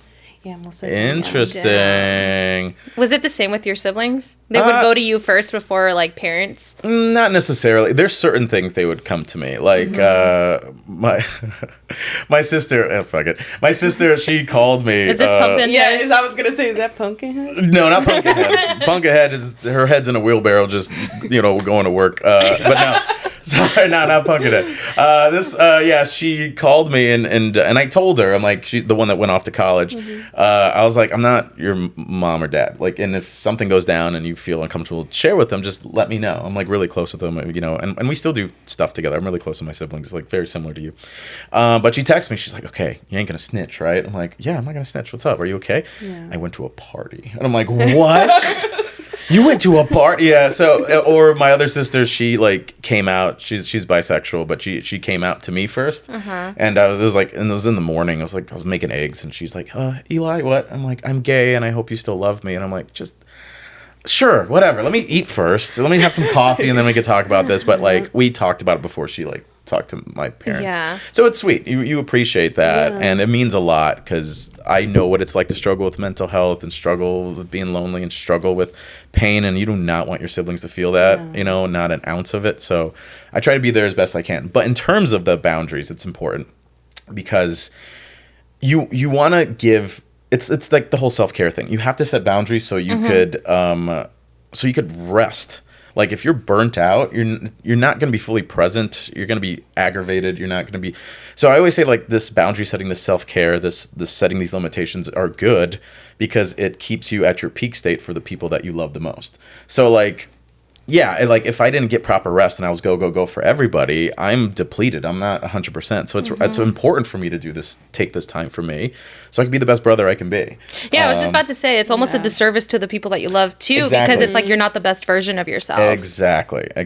So if you really love them, you need to take that time for you and create that space and that longevity and everything else. It's really important. And also like allow them to, like you said, make their own mistakes and like allow to learn from them. Yeah. No, I mean, my sister's in college and my mom's like, oh my God, everything has to be perfect and okay. I'm like, dude, she's going to fuck up. She's going to get lost. She's going to do all those things. I'm like, she has to fail. Just let her fuck up. Yeah. You know? I feel like that's when people learn the best. Honestly. Is from like making their own mistakes. Oh, totally. Because my mom would be like, well, I went through that and like I'm telling you for a reason. I'm like, I get it, but I still don't connect with it because I haven't gone through it myself. Oh yeah. Everyone, it's so funny, right? Because like we're all older, so I'm sure you talk to your siblings and I'm like, don't do that. I'm like, yeah, whatever. And they need to do it. They need to experience. They need to take that on us too. It's like, God, I didn't listen to my parents. I just did stupid shit anyway. And I'm like, you know what? You're right. You're right. You're right. I get it. But you have to go through that life experience. You need to feel the negative emotions that come with like 100%. Oh,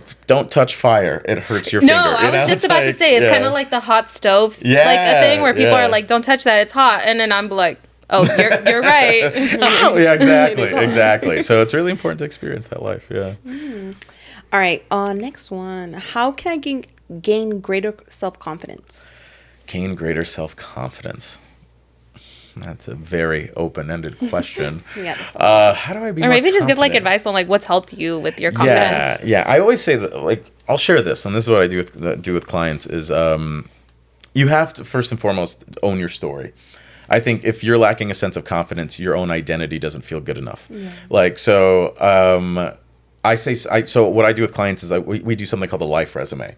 So everyone thinks your self-worth is geared towards a work resume. No, there's a whole life resume. And your life resume is you documenting and writing down the good, the bad, the ugly of your life. And I'm talking the moments where maybe you felt some shame, moments that maybe were a little triggering, maybe some things that were traumatic. Like really own your story and write them down. And what's beautiful about this is this voice in the back of your head saying you're not good enough. You need factual evidence to shut that voice up. So look at everything you went through in your life. Like you went through all these hard moments and you got through it and you learned from it. So you could be inspired by your own story because you literally went through these things. And I always share, like say it out loud, own it, shake your ass when you're going through that. And I do something like celebrate yourself through your lack of confidence and crying and all that. But yeah, it's like I literally have the clients like verbalize what they've been through, and it's awful things. I mean, in terms of their childhoods and everything else. But then I say, I want you to own it. I want you to stand up, and I want you to say everything you just told me. But then at the end, say no one could do it like me. So they're verbalizing. I've been through this with my parents. I had an abusive partner. My father passed away to cancer or something like. They go through all this, and then they say, you know what? No one could go through this abusive partnership like me. No one could go through these issues in my childhood like me.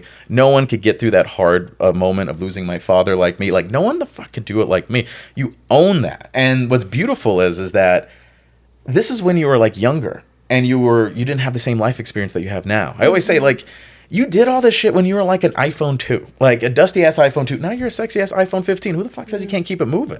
So it's like, look at your story and be inspired by it. Like, you've been through more than you realize. And confidence is not even being like, yeah, fucking let's do this. No, it's being scared shitless and doing it anyway. Like, that's really what it is. I'm scared all the goddamn time. Like, but I trust myself to get through the moments of fear and uncomfortability and all that. That's really the difference of it. But yeah, that's at the end of the day, I would say that. Make your life resume. Do it up. Yeah. Life resume. I love these, by the way. I'm gonna have to get like They're a my six favorite. pack. These are delicious. They're my favorite. I literally cannot go a day without drinking them. I'm pounding these bad boys. Oh and my I get God. like all the flavors. They have different flavors. Oh my God. You think you're putting me on. Okay, Polar. That's what's up. Okay, next question. I've been single for 4 years and I have gone on many dates, but I don't find the passion like I did with my ex. I'm worried I'll never find that with someone else and I'll have to settle. What do you think I should do? Man, has she over her ex? Like, I'm like, just, wow. It's like, oh, Todd likes soup. Oh. It's like, oh, you're not even fully present on this Chili's date. It's like, oh, I'll do a beer. Todd used to drink beers. Like, are you not even... Like, are you healed? Like, let's maybe take some time for you first. God, no, but sure, I get it. But I still feel like there might be a sense of residual holding on. Like, she's not completely over him? I think so. Like, here's the thing. It's like...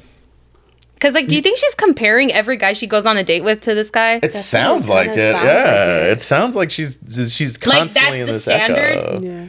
I get, like, from what I'm hearing, like, because I get it, because I'm like, oh my God, I have this amazing, great relationship. How am I gonna find that again? Or I don't like this person, or it doesn't match all that. But the thing is like, again, this goes back to like finding a partner. You're looking for a partner, and I get the whole difference. But it broke up for a reason. Like, you guys broke up. He's not perfect. Yeah. So there's qualities that you can find in somebody that you like about him, but also you got to remind yourself of the qualities you don't like. It ended for a reason. So it's so easy for us to overly obsess over like, oh, I don't get to smell his like Axe body spray anymore. Oh, I don't get to fucking. So I used to pick his toenails and it used to be so cute. Like, oh, I don't. It's so easy to go back and forth like what I don't have anymore. Remind your goddamn self what you don't have to deal with anymore, or what do you get to do now, and make that a reaffirmation and a ritual for yourself to kind of push you to go connect with somebody else. But yeah, and also maybe take some time alone and heal a little bit if she's constantly comparing. That and then sucks. maybe you just keep dating and you just haven't found the right one. Yeah, you haven't found the right one, and it's gonna be someone that you don't expect. It's probably not gonna be Hinge McGee number 14 on the freaking list of dudes on your app. It's probably gonna be someone that's like, oh wow, it's like, oh, this is my friend Todd. Oh my God, Todd's name is Todd. Wow, is this the same guy? Let's date. Whatever. It's gonna be so unexpected. It's gonna be like some dude. It's gonna be like your friend's brother or something, and it's like, oh, and that's gonna be hot because we shouldn't, but we're gonna do it anyway on the sly, and whatever. She'll find something. I feel like something I like to say too is like, for all you know, like your perfect someone is like working on themselves right now, and they're just not ready to be in a relationship right now. Beautiful. That's such a beautiful way to go. And I think it's because that's what I tell Edith all the time.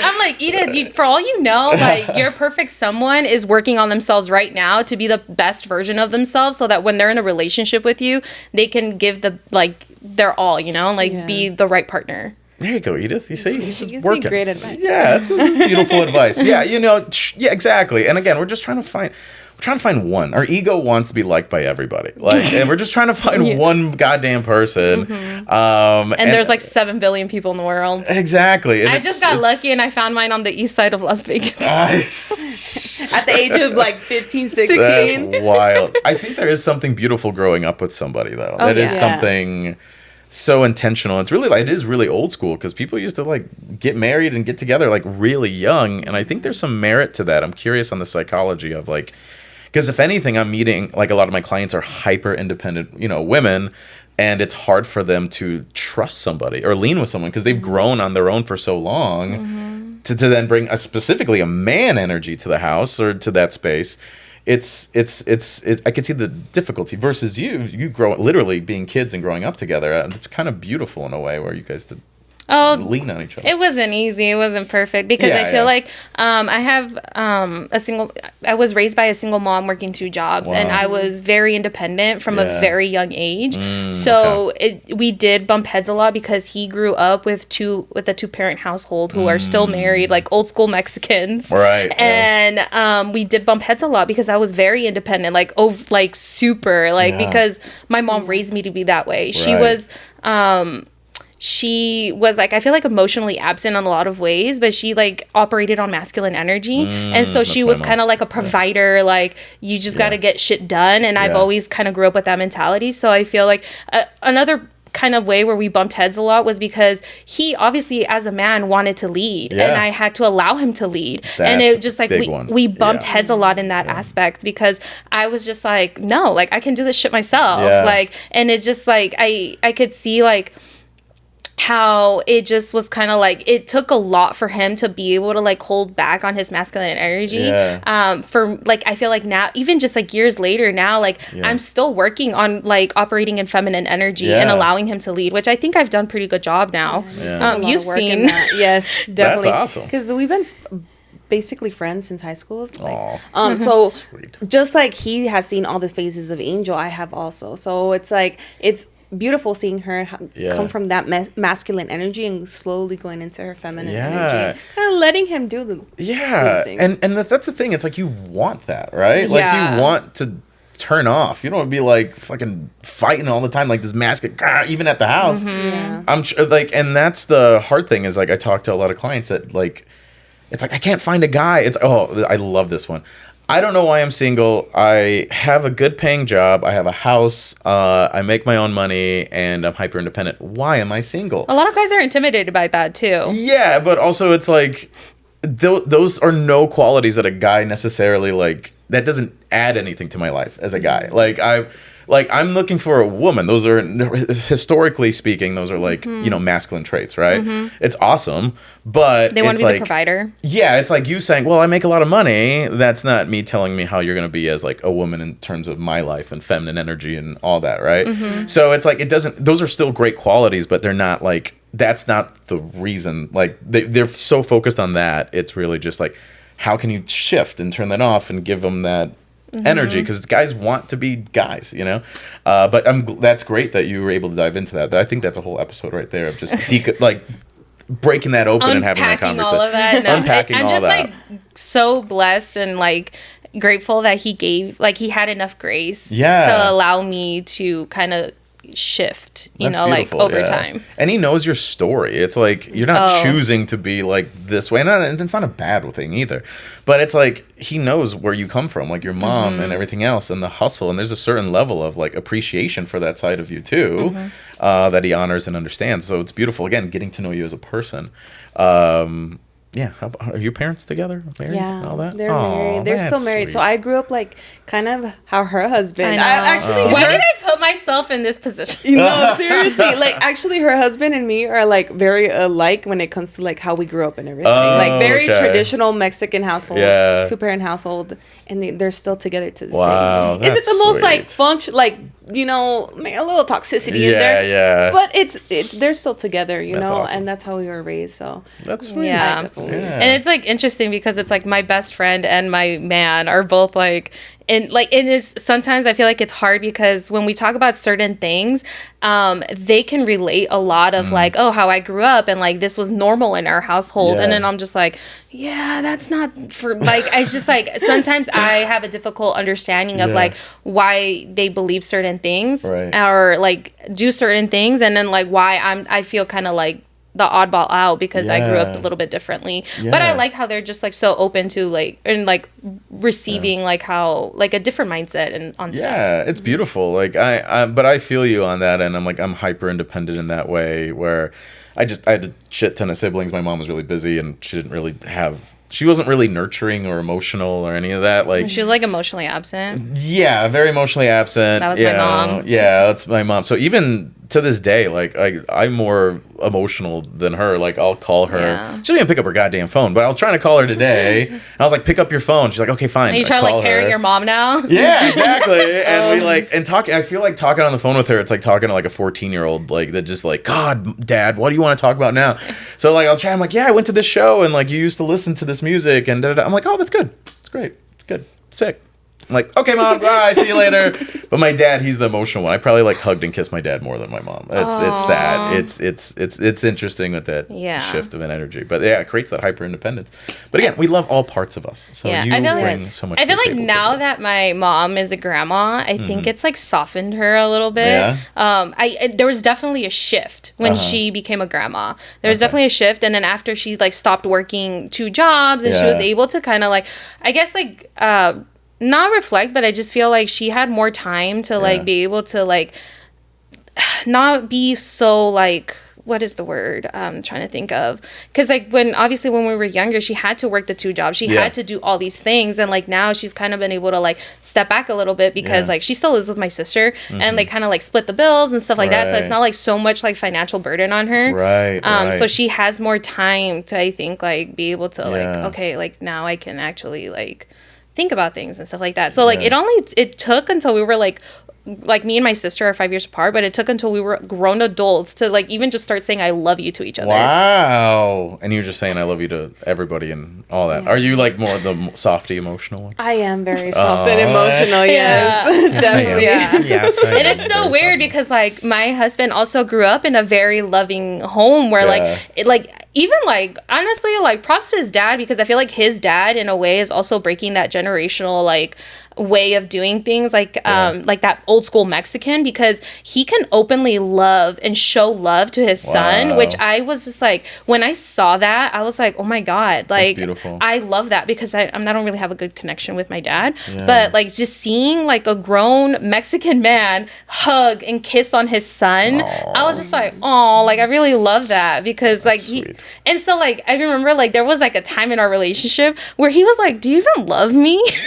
Damn. He was like, do you even love me? And that, again, that goes back to like our communication, right? But like, I was just like, of course I do. And then he's just like, he's very like, one of his love languages is like physical touch and like that kind of affection. And I just like grew up with a mom that like I never told her I love her. Like, we both knew we loved each other. We just never said it. We didn't really like hug each other like that, or you know what I'm saying? And it was just, I don't know, it's just it's different. And like even now, I feel like I'm definitely working on being more open with like, for example, telling Edith how I'm like, oh, I'm grateful for your friendship, or like, I love you, and like, I feel like I'm still working on hugs. Yeah, definitely she is. Like sometimes I'll tell her stuff, and then she just kind of side eyes me, and like, it's just doesn't know how to react to that. That's hilarious. But I give her the space, you know. I know she's learning to like accept that and everything and show it. So I scare a little chihuahua in a cage. It's like, it's okay. Come here. It's fine. Come affection. Okay. Yeah. No, I feel that. Also, Edith, you look like so adorable just sitting here listening to her, like,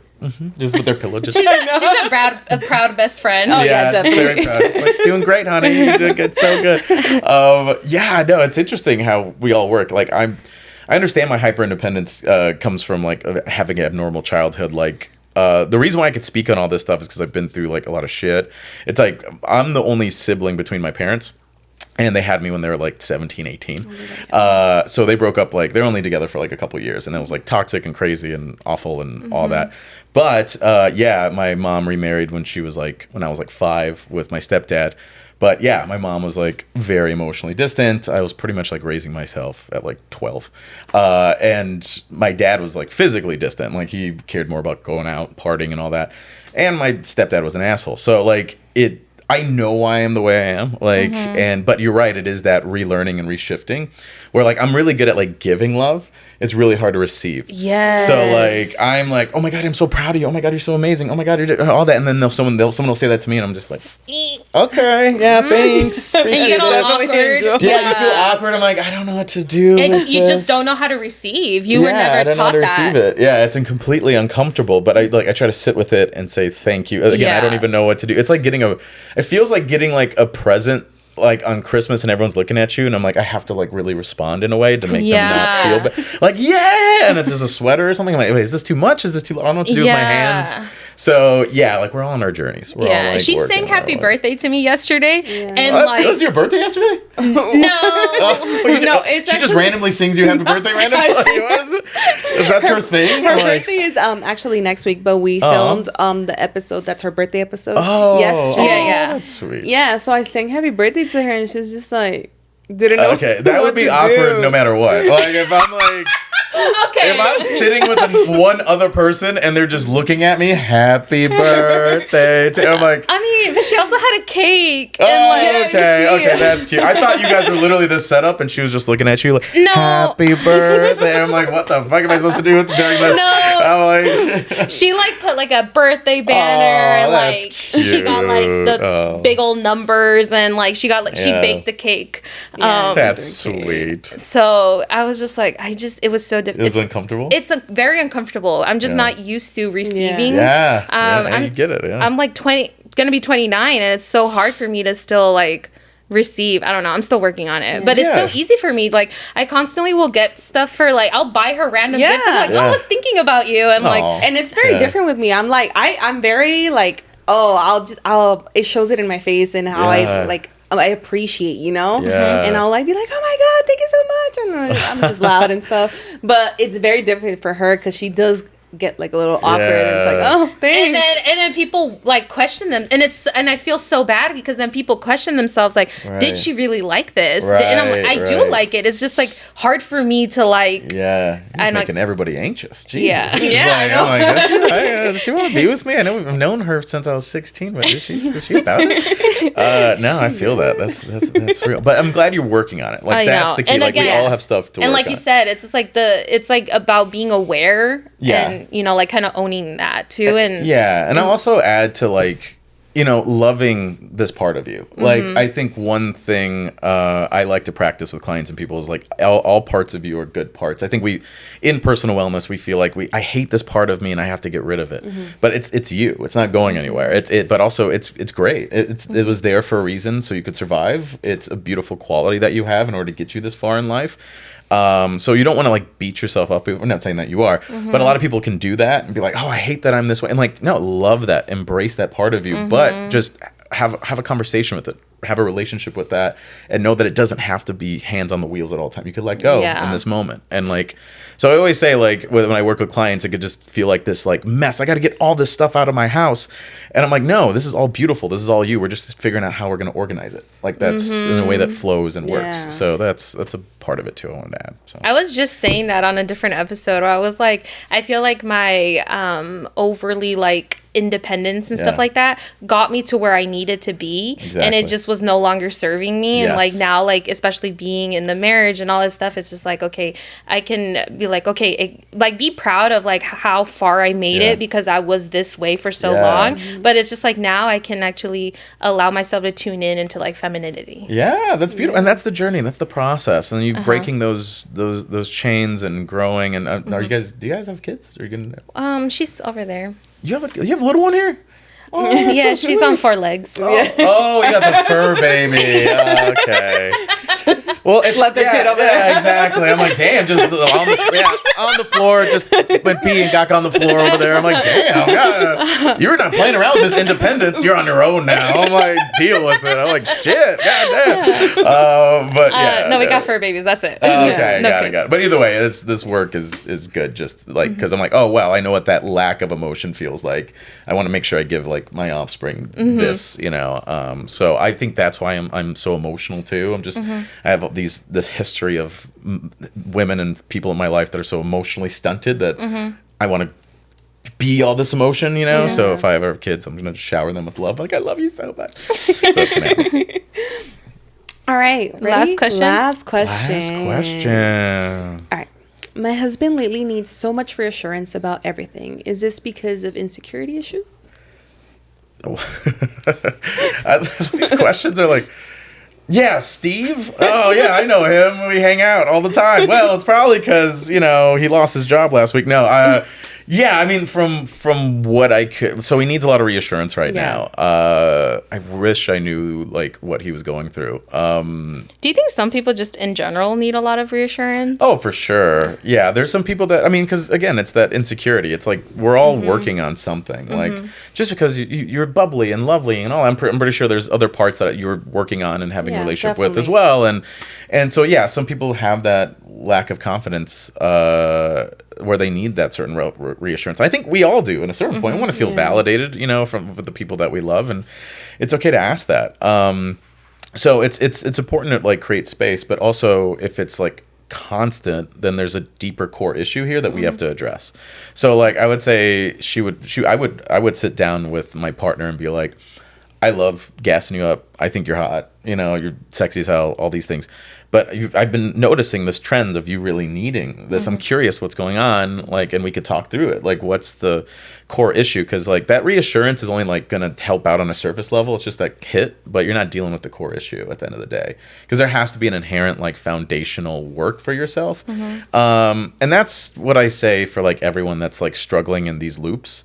Or even, like, dating shitty dudes. Like, there's something internal here that you're not addressing and dealing with to make you say, I deserve this. Because you know you don't. Like, your logical side knows this doesn't serve me and isn't for me, but yet I'm choosing this. And where's that coming from? So you got to get to the core source of it. It's the validation could only go so far, but you have to be able to create a ritual and remedy and self-understanding. So, and it's kind of based on the stuff we've been talking about as well. Yeah. But yeah, it's a journey at the end of the day, and just create a space where he could verbalize and explore and maybe take some action for himself too. That's a thing too. It's like your partner has to have a certain level of self-awareness and accountability with that self-awareness, because there's a lot of people that just don't.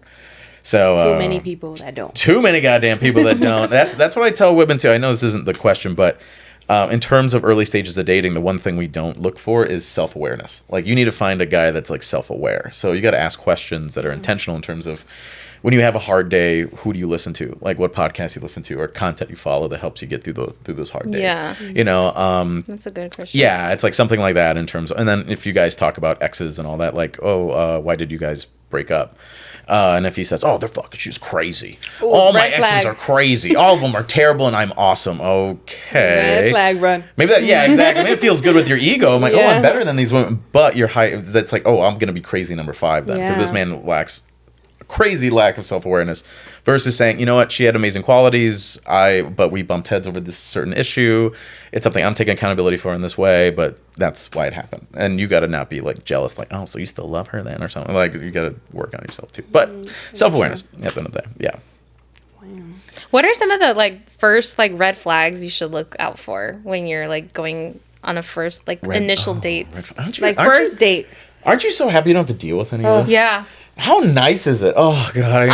I tell her all the time, I'm like, you're so lucky you found the love of your life at 16. Because it's hard. I know. It's like, oh, God, it must feel so nice. Just like, oh, this is my person forever. I know. It's like, but it's not. I'm like, oh, my God, I have to deal with this shit. Yeah, I mean, at the end of the day, yeah, like I would say is like, you got to know your non-negotiables at the end of the day. It's you got to stand on business in terms of the person, because, like, I don't care how hot and funny he is. If he doesn't want a relationship, then it's a waste of time. If you want a man that walks in faith and loves Jesus, and he's, you know, a Satan worshiper, maybe it's not going to work out. Like, you have to have, like, those non-negotiable. Yeah, I love Satan. I'm like, oh, okay. I mean, I'm not here to yuck any yums, but, you know, maybe not for me. But you got to know those non-negotiables. Like, what's even going to get a second date of those non-negotiables? And then that's going to filter out a certain level. But also that self-awareness of those type of questions. I think, like, some questions you could ask is, again, when you have a hard day, who do you listen to? Who do you follow? Like, again, what does fear, anxiety look like on you? I think depending on the date, and if you guys are having, like, rapport and good conversation, you could go into how long you've been single and how'd you get over that breakup? Like, how'd you get over that heartbreak? And if he says, oh, I just lift weights. Okay. Again, it's like something great. Fitness is great, but also, like, we want to know some tools and self-awareness and accountability. Like, so if you could dive into those non-negotiables and try to discover his, like, self-awareness, I think those are 2 really good markers to, like, find at the end of the day. Because, I mean, I would say that the holy trinity in a partner is, you know, you want, I say the 3 C's. It's chemistry, compatibility, and conflict resolution. If you get those 3, and you have to have 3. So, because you could have all the chemistry in the world, but if you guys aren't compatible, you're wasting your time. You guys could be compatible, both love Jesus, want to have kids, do all the things, but there's no conflict resolution, like, none of that. The relationship's not going to work. So those are just the things you're kind of just looking for, those 3 core things. And you need to have chemistry too. I mean, there's those nice guys that you don't want to date, so you still need that chemistry, still want to jump on his bone. So those are the holy trinity Definitely. of 3Cs. And I feel like especially you have to be real with yourself of like why you're dating. Like if you're dating for marriage and a person, like to like your forever person, you can't be scared of like asking those questions, you know? Yeah. Now if you're just dating to like, hook up and everything, then keep it surface level, of course. Do you love Jesus? I just want to hook up with you, but I need to know if you love Jesus. I don't casually bang people unless they walk in their faith in the Lord. Like, that would be really weird if that was the case. Can I ask you a question? I know we're towards that. Yeah. I always love asking this question to single people.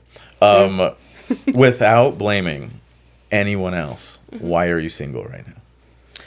I think right now especially is because I have a lot on my plate. Okay. I'm gonna say that.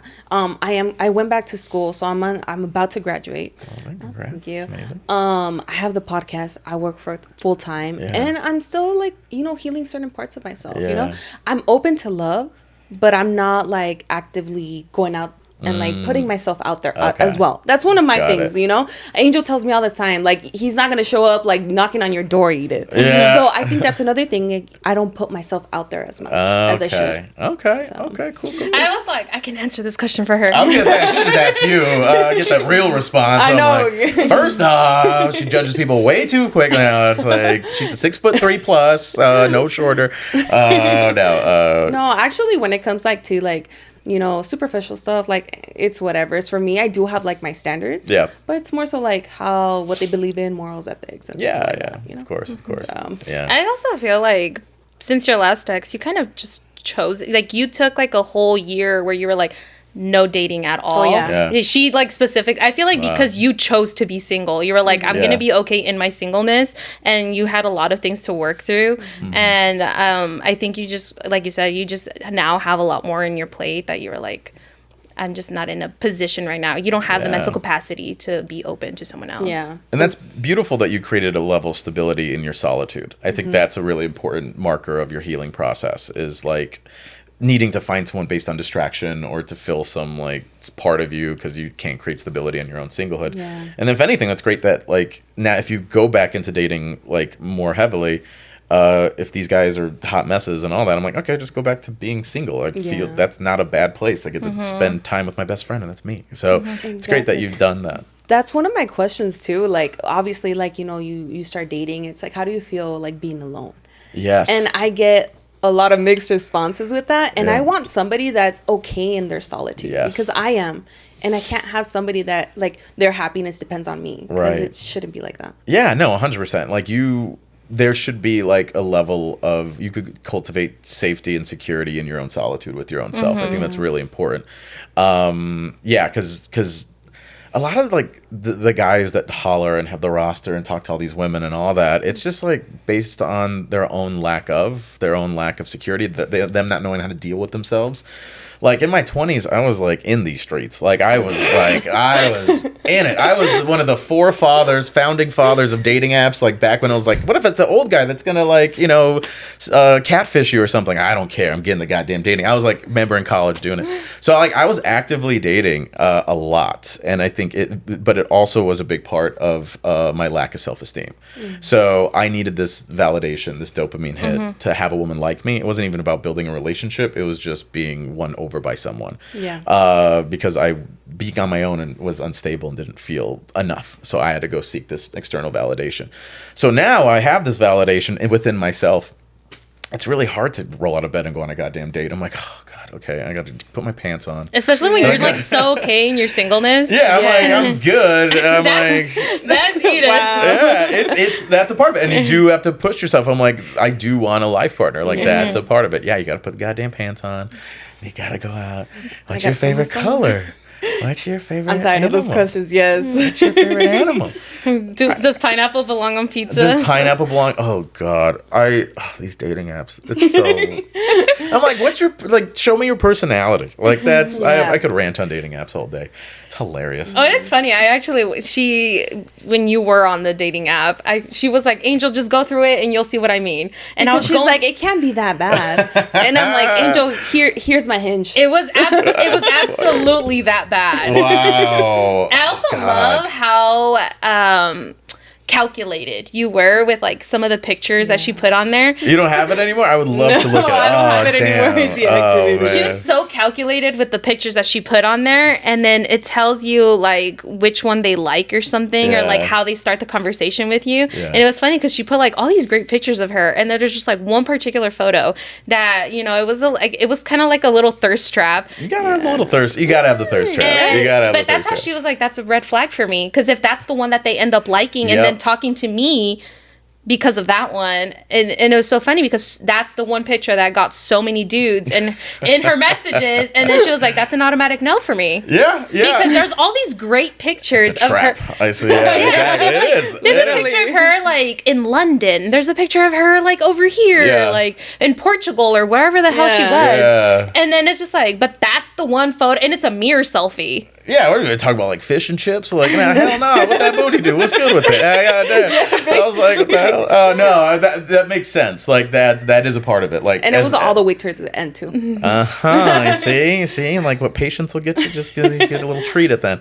I totally see that trap all the time on the apps, and I'm like, I know what you're doing. Like, you have to like advertise the goodies, you know, but you don't want them to like, you know that. But yeah, I would love to see what guys look like on dating apps in Vegas. I would be so curious. Oh God, there's some weirdos out there. It's hard. Yeah, it's not easy. And it's funny because you can also look like kind of like what's in the background, and then you see like a Confederate flag. You see like certain things, like there's pictures where like they're just with a bunch of like other people, and I'm like, which one is you? Oh, like, I hate that one. Yeah. It's like 12 dudes, and they're all white. They all look the same. I'm like, which one's like what the? Ladies do that too, though. I'll like see, and I'm like, it's like the first 3 photos is like a group of women. I'm like, what the fuck is which one's which? And I'm like, and it's all the same friends. So I'm like, which one is that? Finally, it's a photo. Oh, okay, great. But it's her. Then it's the butt photo. So I'm like, do I like the group photo or the butt photo? What conversation I'm gonna have about a group photo? Yeah. I'm like, wow, I have friends too. Like, that's great. Like, that's gonna be a hard one.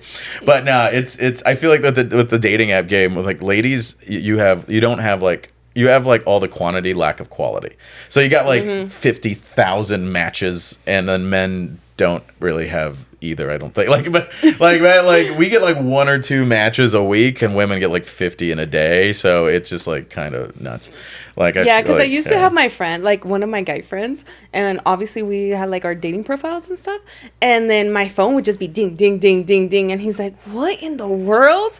He's insane. Like, and you said it was like 1 or 2 a day, and he's like, and you have like so many. It's crazy. Like, because ladies will complain about like, wow, you didn't read my profile, you didn't see all the information on there, you didn't look at all the details. I'm like, I would be single forever if that was the case. Like, I have to throw a big ass net out and just pull out, and usually it's just a boot. I don't even get any matches. So it's like, you can just, okay, match. You have the luxury of being like, let me really see what his vibe is and all that. I'm like, you're hot? Okay, we'll deal with the details later. Just go right of whoever's hot or not. Keep on going. I never saw it that way. Yeah, I can't be surgical with it. I'm going to be alone forever if that's the case. I'm like, you're hot, going for it. You know, that's the difference. Yeah, wow. But it's hard out here. There you go.